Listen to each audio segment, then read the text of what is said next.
शांति। आज की तारीख है 24/8/14 और आज हम अपने प्राण प्यारे अव्यक्त मूर्तधारी अव्यक्त मीठे मीठे बाप दादा की रिवाइज कोर्स की मुरली सुनेंगे।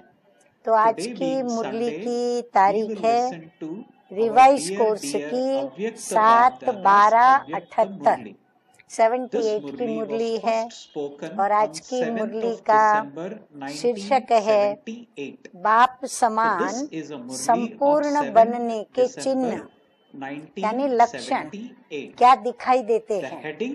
तो अभी नोट करते चले जाएंगे, आप लोग भी मुरली भी सुनते जाइए, अपने बुद्धि रूपी पत्र के अंदर भी नोट करते चले जाएं और साथ साथ यदि आप डायरी लेकर के बैठे हो तो आप डायरी में भी नोट करें।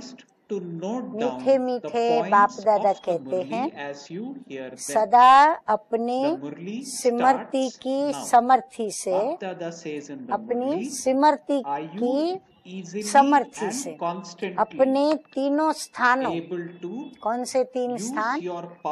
आकारी दुनिया, निराकारी दुनिया और साकारी दुनिया, और तीनों स्थिति, तीनों स्थान और तीनों स्थान की फिर स्थिति। निराकारी बिल्कुल शांत मूवी और फिर टॉकी। तो तीनों स्थिति निराकारी, आकारी और साकारी, तीनों स्थिति में सहज ही स्थित हो सकते हो। मेहनत न करनी पड़े क्योंकि ये हमारी नेचुरल स्थिति है, हमारी वास्तविक स्थिति है, तो हम उसके अंदर सहज ही स्थित हो जाए। जैसे आदि स्थिति साकार स्वरूप में सहज ही स्थित रहते हो, ऐसे अनादि निराकारी स्थिति भी इतनी ही सहज अनुभव होती है। बाबा कहते हैं जैसे साकार में आते हैं आदि में, ऊपर से निराकारी स्थिति में नीचे आए, नीचे आते हैं शरीरधारी बनते हैं, साकारी बनते हैं। तो साकारी बनने की स्थिति जैसे हमको सहज अनुभव होती है, तो बाबा कहते हैं ऐसे ही जो आपकी अनादि स्थिति है, निराकारी स्थिति, उसमें भी आपको ऐसा सहज अनुभव होता है। अर्थात विदेही बनने की स्थिति इतनी ही सहज अनुभव होती है। अभी अभी अनादि, अभी अभी आदि सिमरती की समर्थी के द्वारा दोनों स्थिति में समानता अनुभव हो, ऐसा अनुभव करते हो। अभी अभी हम अपनी आदि स्थिति में हैं, अर्थात साकारी स्थिति में हैं कि मैं पूज्य देवी देवता आत्मा हूँ। फिर अभी अभी अपनी अनादि स्थिति में स्थित होने का कि भाई मैं बिल्कुल विदेही आत्मा हूँ, तो मैं तुरंत अपने को भूलकर विदेही बनूं। तो आदि स्थिति में तो देवी देवता, लेकिन वर्तमान समय हम साकारी स्थिति में हैं, तो अभी अभी साकारी स्थिति और अभी अभी हमारी विदेही स्थिति। तो दोनों स्थिति में स्थित होना बाबा पूछ रहे हैं कि सहज अनुभव करते हो। जैसे साकार स्वरूप अपना होता है, हाँ, जैसे हम इस शरीर में हैं तो इस स्वरूप में कर्म करना, देखना, सुनना सब हमारे लिए सहज है। स्थित होना भी नेचुरल अनुभव करते हो। स्वयं को सिमरती में ला करके हम उसमें रहें, ये भी हम सहज अनुभव करते हैं। ऐसे ही अपने अनादि निराकारी स्वरूप में, हाँ, जो हम वतन से आते हैं, हाँ, जहाँ हम रहते हैं, जहाँ से आए, जहाँ वापस जाना है, तो जो हमारी घर की अनादि निराकारी स्थिति है, स्वरूप है, तो अनादि निराकारी स्वरूप में जो सदा एक अविनाशी है, उस सदा एक अविनाशी स्वरूप में स्थित होना भी नेचुरल हो। बाबा कहते हैं वो स्थिति हमारी अविनाशी स्थिति है, और अविनाशी स्थिति में स्थित होना, उस स्वरूप में उसको रखना, धारण करना, बाबा कहते हैं वह भी क्या हो, नेचुरल हो। संकल्प किया और स्थित हुआ।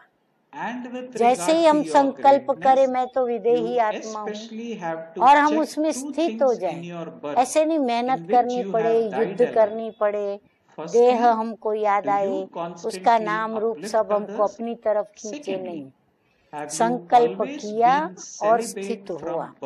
इसी को कहा जाता है बाप समान संपूर्ण अवस्था।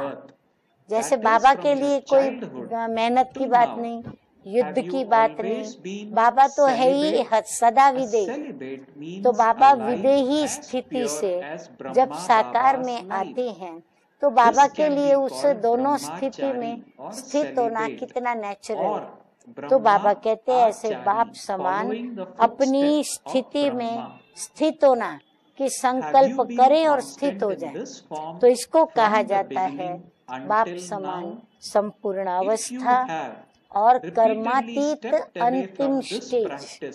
हाँ, जहाँ हम ब्राह्मणों का लक्ष्य है पहुँचने का।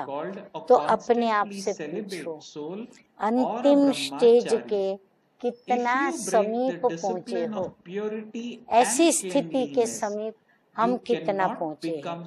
जितना संपूर्ण अवस्था के नजदीक होंगे, अर्थात बाप के नजदीक होंगे, उसी अनुसार भविष्य प्रारब्ध में भी राज्य अधिकारी होंगे।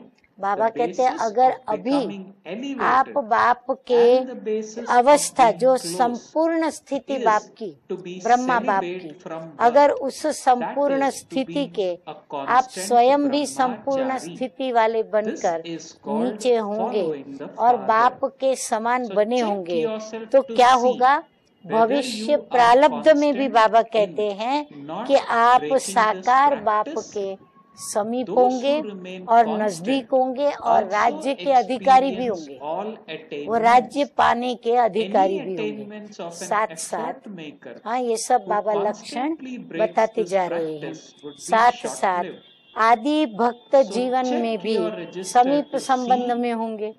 हाँ, जब हम भक्ति मार्ग में भक्त बनेंगे तब भी हम साकार बाप की आत्मा जहाँ भी होगी हम उसके समीप संबंध में होंगे। पूज्य अथवा पुजारी दोनों जीवन में साकार बाप के समीप होंगे, अर्थात सारे कल्प में आदि आत्मा के संपर्क में रहेंगे। जो आत्माएं ऐसे साकारी और निराकारी ये दोनों स्थिति में सहज स्थित हो सकती हैं, संपूर्ण स्टेज के समीप होंगी, उन आत्माओं को अनुभव क्या आएगा कि भगवान साकार में आए ब्रह्मा तन में, तो उस ब्रह्मा बाबा के आत्मा ने जहाँ जहाँ जन्म, जिस भी जीवन जन्म के अंदर लिया, तो हर जन्म में उसके समीप संपर्क में रहेंगे। हीरो पाठधारी आत्मा के साथ साथ आप आत्माओं को भी भिन्न भिन्न नाम रूप से विशेष पाठ होगा, उसके साथ होंगे, परंतु भिन्न भिन्न नाम रूप से अपना अपना पार्ट प्ले करेंगे। अब के संपूर्ण स्थिति के नजदीक से, अर्थात बाप दादा की समीपता के आधार से, सारे कल्प की समीपता का आधार। अगर अभी हम बाप दादा के समीप रत्न हैं, तो भविष्य में साकार बाप के भी स्नेह संपर्क में हम समीप रत्न होंगे, और उसका ये आधार है। इसलिए जितना चाहो उतना अपनी कल्प की प्रारब्ध बनाओ। अब जितना जो चाहे साकार बाप से अपने कितने जन्म उनको जोड़ने हैं, वो जोड़ सकते हैं। समीपता का आधार श्रेष्ठता है। हाँ, स्लोगन के रूप में हम इसको ले सकते हैं कि समीपता का आधार श्रेष्ठता है। श्रेष्ठता किस बात की? गुणों की, शक्तियों की, विशेषताओं की, ज्ञान की, योग की, सब में हम विशेष आत्माएं श्रेष्ठ आत्मा हो। श्रेष्ठता का आधार फिर किस पर है? अपने मर्जीवे जीवन में दो विशेष बातों की चेकिंग करो। अब कैसे मुझे पता चले कि मैं श्रेष्ठता के आधार पर चल रही हूँ? तो बाबा कहते दो बातें उसमें चेकिंग करो। एक, सदा पर उपकारी रहे हैं, सदा दूसरों के ऊपर उपकार किए हैं। जहाँ हमने किसी को माफ ही नहीं किया, वहाँ उपकार करने की तो बात ही नहीं आती है। तो ये देखना है कि मैं परोपकारी रही। दूसरा, आदि से अब तक बाल ब्रह्मचारी रहे हैं। आदि से अभी तक जीवन हमारी बाल ब्रह्मचारी है। हम सरेंडर हुए बाबा को, पवित्रता की प्रतिज्ञा ली। तो बाबा पूछ रहे हैं कि ऐसे बाल ब्रह्मचारी मर्जीवे जीवन के अंदर रहे हैं, तो ये चेकिंग करें। फिर मर्जीवा जीवन के आदिकाल से अर्थात बाल्यकाल से अब तक ब्रह्मचारी रहे हैं। अब इस मर्जीवे जीवन में माना जब से हमने अलौकिक ज्ञान लिया, वो हमारा अलौकिक जन्म हो गया। तो उस अलौकिक जन्म से लेकर अब तक हम ब्रह्मा कुमार ब्रह्मा कुमारी बन के चल रहे हैं। तो इस ब्रह्मा कुमार ब्रह्मा कुमारी जीवन में भी आदि से अब तक बाबा कहते ब्रह्मचारी रहे हैं। ब्रह्मचारी जीवन अर्थात ब्रह्मा समान पवित्र जीवन, बिल्कुल विषय विकारों से दूर, जिसको ब्रह्मचारी कहो या ब्रह्माचारी कहो, आदि से अंत तक अखंड रहे हैं कि फिर बीच में वो धारणा टूटी है। अगर बार बार खंडित रहे हैं तो बाल ब्रह्मचारी व सदा ब्रह्मचारी नहीं कहला सकते। किसी भी प्रकार की पवित्रता अर्थात स्वच्छता खंडन हुई है तो परम पूज्यनीय नहीं बन सकते, क्योंकि बाप है परम पूज्यनीय, तो हमको आप समान बनाते। तो हमारी अंतिम स्टेज कर्मातीत की परम पूज्य की स्टेज होनी चाहिए, तो वो फिर हम नहीं बन सकते। बाप समान न होने के कारण समीप संबंध में भी हम नहीं आ सकते। इसलिए श्रेष्ठता का आधार, समीपता का आधार बाल ब्रह्मचारी अर्थात सदा ब्रह्मचारी। इसीलिए बाबा कहते हैं कि श्रेष्ठता का आधार क्या हुआ, समीपता का आधार क्या हुआ, कि हम बाल ब्रह्मचारी हों आदि से लेकर अब तक, या फिर हम ब्रह्मचारी हो। जैसे ब्रह्मा बाबा ने श्रीमत पर कदम पे कदम रखा, हम भी ऐसे बाल ब्रह्मचारी हैं, जिसको ही फॉलो फादर कहते हैं। तो अपने को चेक करो। अभी हम क्या चेक करें? हम ब्रह्मचारी तो हैं, परंतु हमारा ब्रह्मचर्य व्रत अखंड है, खंडित तो नहीं हुआ। अखंड रहने वाले को सर्व प्राप्तियां भी अखंड अनुभव होती है। खंडित पुरुषार्थियों को प्राप्तियां भी अल्पकाल की होती है। जो अखंड है उनको सदा काल की प्राप्ति, लेकिन जो खंडित मूर्तियां हैं उनको अल्पकाल की प्राप्ति होती है। तो अपना रजिस्टर चेक करो कि सदा साफ रहा है, अपना रजिस्टर सदा साफ रहा है, किसी भी प्रकार के दाग से रजिस्टर को खराब तो नहीं किया। पांचों विकारों में से किसी भी विकार के वशीभूत अपना रजिस्टर जो है वो हमने खराब तो नहीं किया। सदा ब्रह्मचारी अर्थात संकल्प में भी किसी भी प्रकार की अपवित्रता की वृत्ति को चंचल तो नहीं बनाया। कितना हमको मनसा से अंदर में ध्यान देना है कि हम ऐसे बाल ब्रह्मचारी हैं। पहली हार क्या होगी? यदि वृत्ति में चंचलता देखी आपने तो ये आपकी पहली हार है। तो पहली हार वृत्ति की चंचलता, फिर दृष्टि और वृत्ति की चंचलता हो, फिर तीसरा वृत्ति की चंचलता रजिस्टर को दागी बना देती है। और ये चंचलता इतनी खराब है कि जो बेदाग रजिस्टर है ना, उस पर भी वो दाग लगा देती है।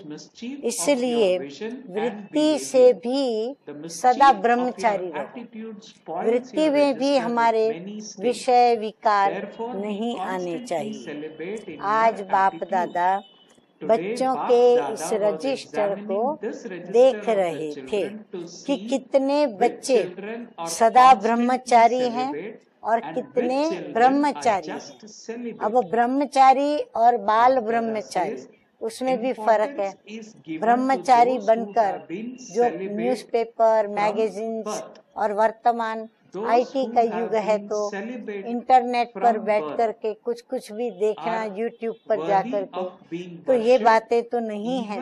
तो कितने ब्रह्मचारी हैं। बाल ब्रह्मचारी का बड़ा महत्व होता है। बाल ब्रह्मचारी वर्तमान समय भी पूज्य अर्थात श्रेष्ठ है। बाप दादा भी ऐसे बच्चों को पूज्य बच्चों के रूप में देखते हैं। बाबा भी ऐसे बच्चे जब सामने आते हैं तो उनको किस रूप में देखते हैं? उनके आदि स्वरूप में देखते हैं कि ये बच्चे पवित्र हैं। तो आगे बाबा और कहते हैं कि विश्व के आगे भी अभी अंत में पूज्य के रूप में प्रत्यक्ष होंगे। बाप दादा तो पूजनीय रूप में देखते हैं, लेकिन अभी विश्व के आगे भी अंतिम समय पर वो पूजनीय के रूप में ही बाबा कहते हैं प्रत्यक्ष होंगे। बाप के आगे पूज्य प्रसिद्ध होने वाले सदा समीप संबंध में रहते हैं। कितना ऊंचा उनका भाग्य कि बाप के आगे जो पूज्य रूप में प्रसिद्ध होते हैं वो बच्चे सदा समीप संबंध में रहते हैं। ऐसे अपना रजिस्टर देखना। बाबा कहते हैं ऐसे चेकिंग करो, नहीं तो चेकिंग क्या करे, कैसे करे? तो बाबा ने वो सिखाया कि कैसे चेकिंग करो। दूसरी बात, पर उपकारी, इसका भी विस्तार बहुत गुह्य है। बाबा अगर उसके ऊपर समझाने पर आवे तो उसका विस्तार भी बहुत है। इसका विस्तार स्वयं सोचना। हाँ, बाबा नहीं बताते, आप लोग खुद ही सोचना। विश्व के प्रति और ब्राह्मण परिवार के प्रति दोनों संबंध में सदा उपकारी बने हैं, व कभी स्व उपकारी तो कभी पर उपकारी। बाबा कहते हैं विश्व के प्रति भी और ब्राह्मणों के प्रति भी हम कहाँ तक उपकारी बने और कहाँ तक हम स्व उपकारी और कहाँ तक हम परोपकारी। वास्तव में पर उपकारी ही स्व उपकार है।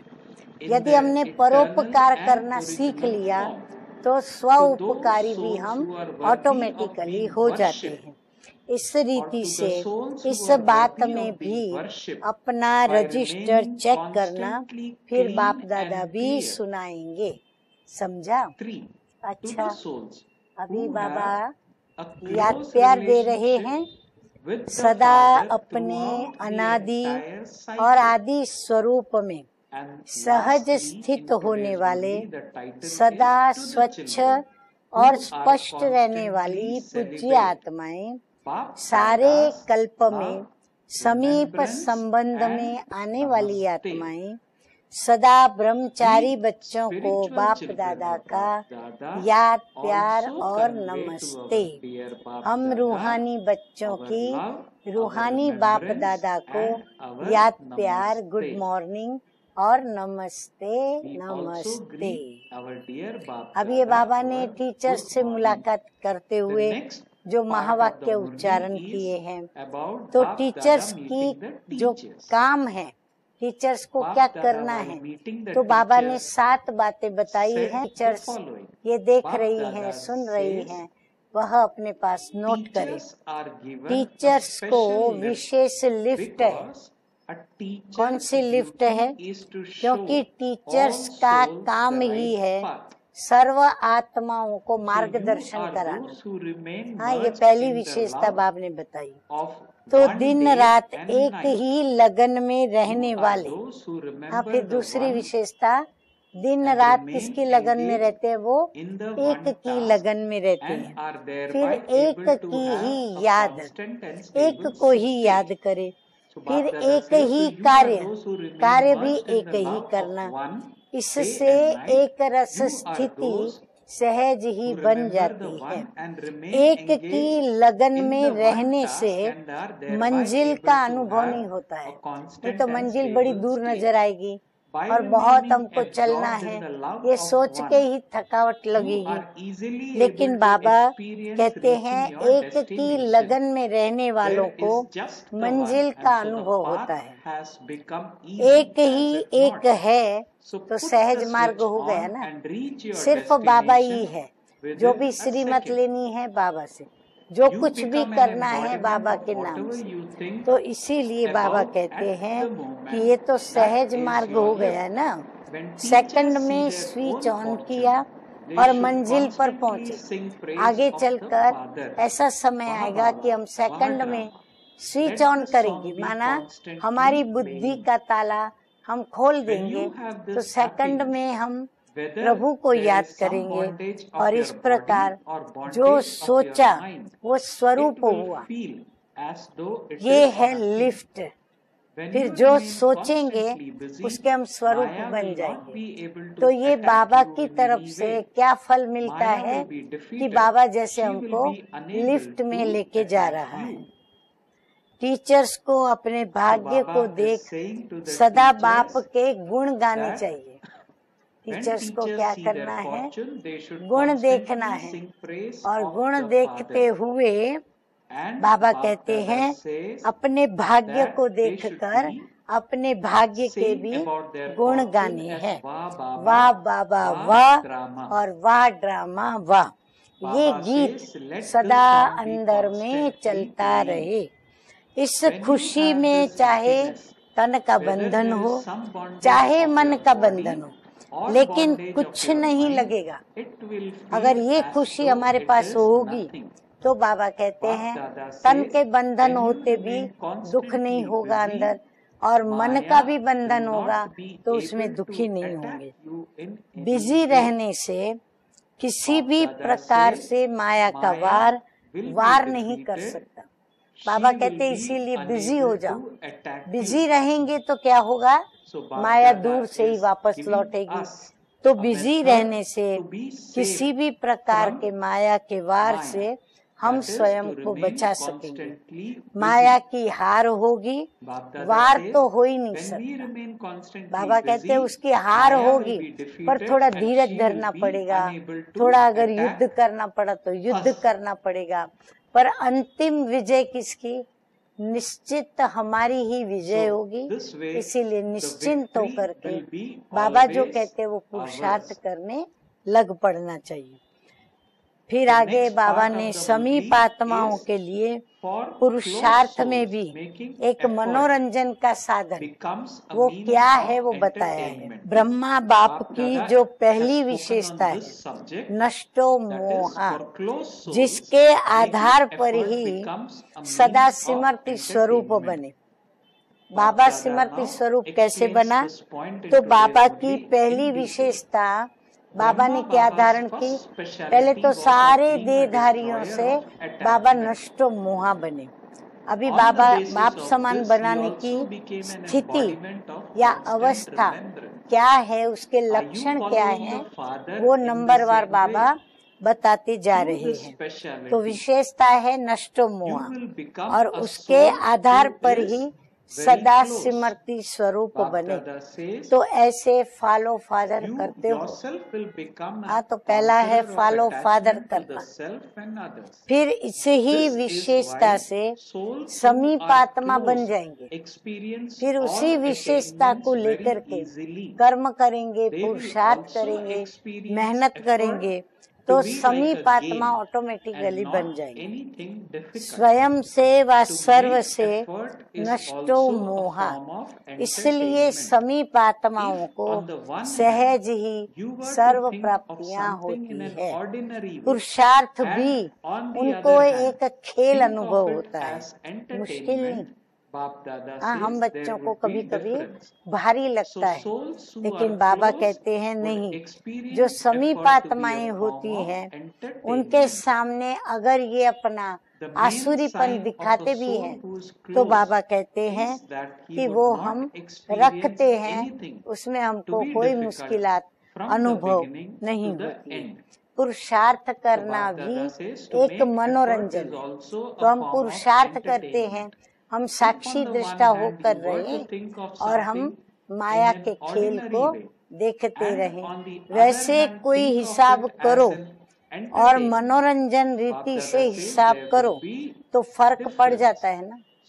वैसे ही कोई करे और फिर मनोरंजन की रीति से हिसाब करके फिर लेवे, तो फर्क तो पड़ता है ना।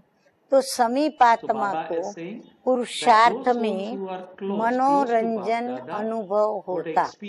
समीपात्मा की मुख्य निशानी क्या होगा? कौन से वो विशेष लक्षण होंगे जो हमको दिखाई पड़ेंगे?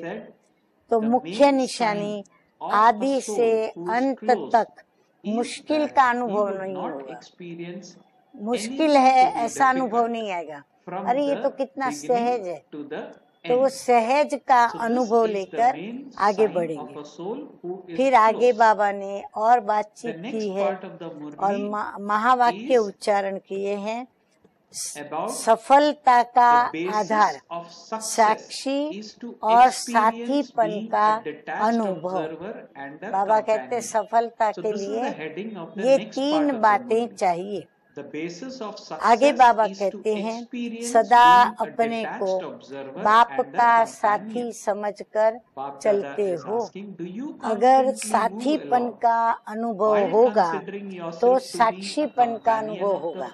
अगर बाबा को हमने अपने साथ में साथी बना लिया तो नेचुरली हम बाबा के साथ हैं, तो बाबा भी न्यूट्रल होकर के देखता है, तो हम भी बाबा के संग के रंग में साक्षीपन का अनुभव करेंगे और साक्षी होकर देखेंगे। क्योंकि बाप का साथ होने के कारण जैसे बाप साक्षी हो पार्ट बजाते हैं, वैसे आप भी साथी होने के कारण साक्षी हो पार्ट बजाएंगे। तो दोनों ही अनुभव करते हो, अकेले नहीं, लेकिन सदा सर्वशक्तिमान का साथ है। जहाँ साथ है वहाँ सफलता स्वतः ही हुई पड़ी है। हाँ, ये एक स्लोगन भी है, जैसे जहाँ साथ है वहाँ सफलता तो स्वतः ही हुई पड़ी है।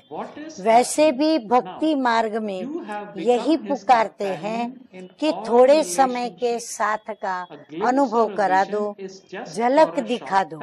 लेकिन अब क्या हुआ? सर्व संबंध से साथी हो गए। अभी क्या हुआ कि सर्व संबंध से बाबा हमारा साथी बन गया। झलक व दर्शन वो तो अल्पकाल के लिए होता है, लेकिन संबंध सदा काल का होता है। तो अब बाप के समीप संबंध में आ गए या फिर अभी तक भी जिज्ञासु? बाबा पूछ रहे हैं क्या है स्थिति? जिज्ञासा तब तक होती जब तक प्राप्ति नहीं। अब जिज्ञासु नहीं, पर क्या बन गए हो? अधिकारी हो। हर सेकंड का साथ है, हर सेकंड में संबंध के कारण समीप हैं, जीवन में साथी की तलाश करते हैं और साथी के आधार पर ही अपनी जीवन को बिताते हैं। अब कौन सा साथी बनाया है? अब हम बच्चों ने कौन सा साथी बनाया है? किसको अपना साथी बनाया है? अविनाशी साथी। और कोई भी साथी समय पर व सदा साथ नहीं पहुंच सकता, लेकिन बाप दादा सदा और सेकंड में पहुंच सकते। वह जन्म जन्म का साथ है। हाँ, बाबा से तो अभी नाता हमारा ऐसा जुटा है जो जन्म जन्म हम साथ रहेंगे। भविष्य में भी तो बाप का साथ रहेगा ना। स्वर्ग होगा तब भी तो हमारा बाप के साथ साथ होगा। शिव बाप साक्षी हो जाएंगे। बहुत अच्छी बात बाबा ने बताई। शिव बाप साक्षी हो जाएंगे और ब्रह्मा बाप साथी हो जाएंगे। अभी दोनों साथी हैं, परंतु अंत में शिव बाबा साक्षी होके देखेंगे पार्ट प्ले करते हुए, और ब्रह्मा बाप के साथ साथ हम पार्ट प्ले करेंगे। अभी दोनों साथी हैं। ऐसे अनुभव करने वाले सदा खुश रहते हैं। जो पाना था वो पा लिया तो खुशी होगी, पा लिया है। बाकी बाप समान स्वयं को बनाना, इसमें नंबर 1 है। पाना था सो पा लिया तो जरूर खुशी होगी ना, परंतु बाप समान स्वयं को बनावे हम, इसमें हम सभी अभी क्या है? अभी हम नंबर 1 है। आगे बाबा कहते हैं कि शक्ति सेना को बाप दादा विशेष चढ़ती कला का सहयोग क्यों देते हैं? हाँ, अभी हमारी है चढ़ती कला, तो चढ़ती कला में विशेष सहयोग शक्तियों को बाबा क्यों देते हैं? जवाब है इसका, नंबर से नोट भी करेंगे। क्योंकि शक्तियों को, माताओं को एक तो सबने नीचे गिराया, उनकी अवहेलना की। अब बाप आकर के क्या करते हैं? उनको ऊंचा चढ़ाते हैं। माता गुरु बना देते, माताओं को स्वर्ग का द्वार बना दिया। अपने से भी आगे शक्तियों को रखते हैं, तो शक्तियों को विशेष खुशी होनी चाहिए। शक्ति का चेहरा सदा चमकता हुआ दिखाई दे, क्योंकि बाप ने विशेष आगे रखा है। बाबा कहते हैं विशेष बाप ने क्या किया? ब्रह्मा बाप से भी आगे रखा। वैसे भी कोई अल्पकाल की प्राप्ति होती है तो वो चमक चेहरे पर दिखाई देती है। कोई अच्छी मन भावनी चीज मिली तो चेहरा ही हमारा बदल जाता है। तो ये तो कितनी प्राप्ति है। माताएं कभी रोती तो नहीं है? बाबा पूछ रहे हैं। कभी आंखों में आंसू भरते हैं? अब नैनों में रूहानियत आ गई। बाबा कहते हैं अब नैनों में रूहानियत आ गई। तो जहाँ रूहानियत होगी वहाँ आंसू नहीं होंगे। या तो आंखों में रूहानियत रहेगी या आंखों में आंसू आएंगे। तो दो में से एक बात रखनी है। पांडव आंखों से रोते हैं या मन से? हाँ, माताएं तो आंखों से रो लेती है, मन से भी रोती है, पर पांडव क्या करते हैं? आंखों से रोते हैं या मन से रोते हैं? जब सुख के सागर में समाने वाले हो तो रोना कहाँ से आया? जब है ही सुख के सागर के अंदर लहरों में, सुख की लहरों में लहराने वाले, तो बाबा कहते हैं रोना कहाँ से आया? रोना अर्थात दुख की निशानी। सुख के सागर में समाये हुए रो कैसे सकते? तो कभी भी दुख की लहर स्वप्न में भी ना आए।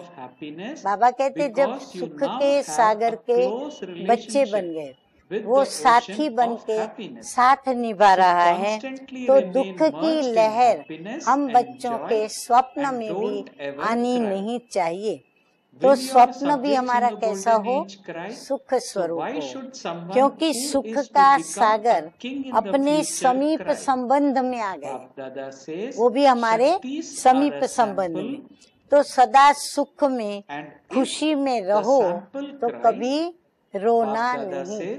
बाबा कहते इसीलिए सदा सुख में रहो, खुशी में रहो तो कभी रोना नहीं आएगा। सतयुग में आपकी प्रजा रोएगी क्या? हाँ, जवाब क्या है? सभी ना करते हैं, तो होवनहार राजा क्यों रोते? जब आपकी प्रजा नहीं रोती तो आप होवनहार राजाएं क्यों रोते हो? शक्तियाँ तो एक सैंपल है, अगर सैंपल रोने वाला होगा तो सौदा कैसे करेंगे?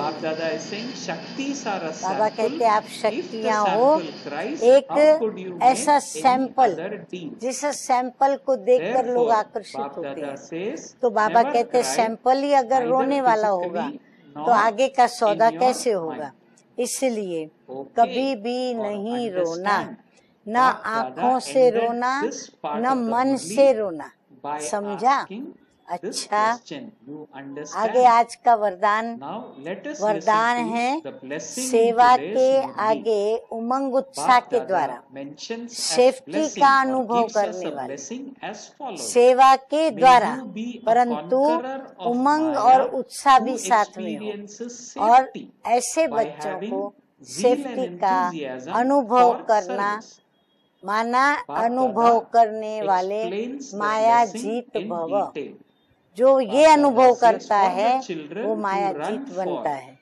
जो बच्चे स्थूल काम में साथ साथ रूहानी सेवा के लिए भागते हैं, यहाँ स्थूल काम किया, यहाँ सेवा आई, यहाँ सेवा के लिए भागे, एवर रेडी रहते हैं, तो ये सेवा का उमंग उत्साह भी सेफ्टी का साधन बन जाता है।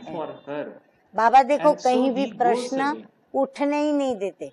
हम प्रश्न पूछें उसके पहले ही मीठे मीठे बाप दादा हमें ऐसे जवाब देते हैं जो विवेक मान्य होते। तो जो सेवा में लगे रहे वो माया से बचे रहते हैं। माया भी देखती है कि इनको फुर्सत नहीं है तो वो भी वापस चली जाती है। हाँ, कई बार हम कई बॉस को काम में देखेंगे या मैनेजर, जनरल मैनेजर, अगर उनको बहुत काम में देखेंगे तो हमको अगर 1-2 मिनट का काम है तो हम वापस लौट आएंगे, सोचेंगे भले बाद में हम उनको पूछ लेंगे। तो माया भी ऐसे चली जाती है। जिन बच्चों का बाप और सेवा से प्यार है और उन्हें एक्स्ट्रा हिम्मत की मदद मिलती है, जो बच्चों का बाप और सेवा से प्यार है उन्हें एक्स्ट्रा हिम्मत की मदद मिलती है, जिससे सहज ही वो माया जीत बन जाते हैं। स्लोगन है आज का, ज्ञान और योग को। हमें 2 लेसन, 2 पढ़ाई मुख्य रूप से ज्ञान की और योग की। तो ज्ञान और योग को अपने जीवन की नेचर बना लो तो पुरानी नेचर बदल जाएगी। अभी हम पुरानी नेचर को पकड़ के बैठे हैं, क्या करें, आदत है निकलती नहीं। लेकिन बाबा कहते हैं कि ज्ञान और योग को अपनी नेचर बना लो। घड़ी घड़ी ज्ञान सुनाना है तुम्हें, योग कराना है तुम्हें, ऐसे ज्ञान और योग के लिए हम सदा तत्पर रहें। तो बाबा कहते हैं आपकी जो पुरानी नेचर आप बदलना चाहते हो, जो आपकी आदतें पुरानी आप मिटाना चाहते हो, वो आप मिटा सकते हो। अभी करें न करें ये हम बच्चों के ऊपर है। अच्छा, ओम शांति।